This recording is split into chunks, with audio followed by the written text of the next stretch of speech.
It's been over a week after Gran Turismo 7 launch, and after some 20 to 30 hours of gameplay, I think it's time to talk about one critical, maybe divisive aspect of this title.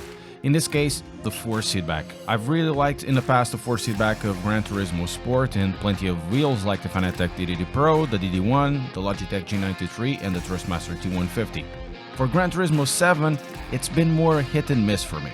The issues with the force feedback of this title are apparent once you start turning in very strongly to closed corners. First of all, you always have an effect of dampening and spring through all the rotation of the wheel, and once you hit a close enough corner just like this one and you go past the slip effect, slip angle of the tire, you'd expect front wheel driven cars to continue to rotate more and will have the force feedback to be loosened up because you're past the slip angle. But in this case, you continue to have a very strong spring effect and a very strong dampening effect past the slip angle, and the only thing that appears, at least on these Fanatec wheels, and this is as opposite as it could be compared to the same wheel on GT Sport, is that you have just a rumbling effect and nothing happens. On GT Sport, on any other title that I've tried, once you go over the limit, and also in the car, you just feel the front tires just loosen up and you can turn with the wheel more,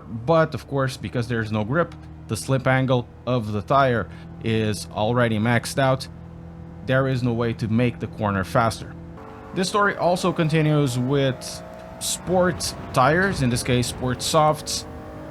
The suspension, because now I have a tuned suspension, the suspension feels firmer and it feels more direct, but also once again, when you turn the wheel, there is that sense of dampening and spring and not very much control.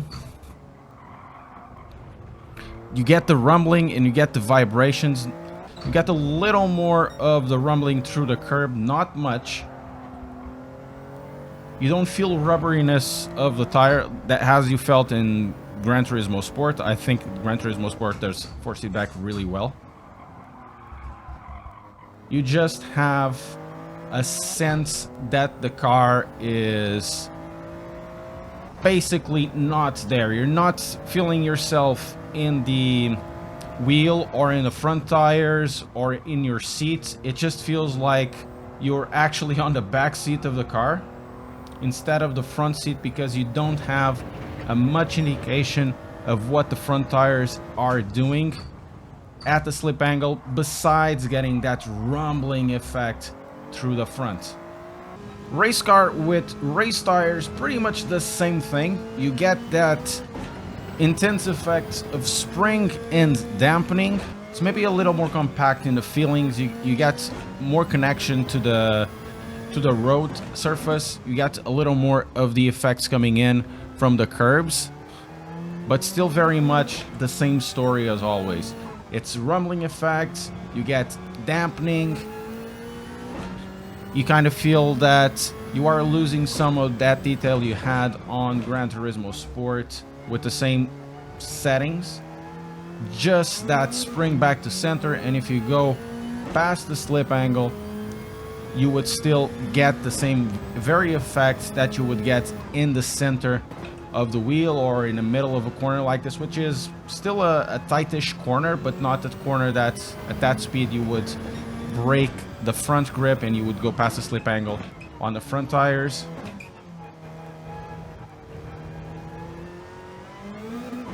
And essentially, you kind of feel that this, especially with Gran Turismo Sport compared to it, and I, before trying this out on GT7, I went back to back, very similar circumstances.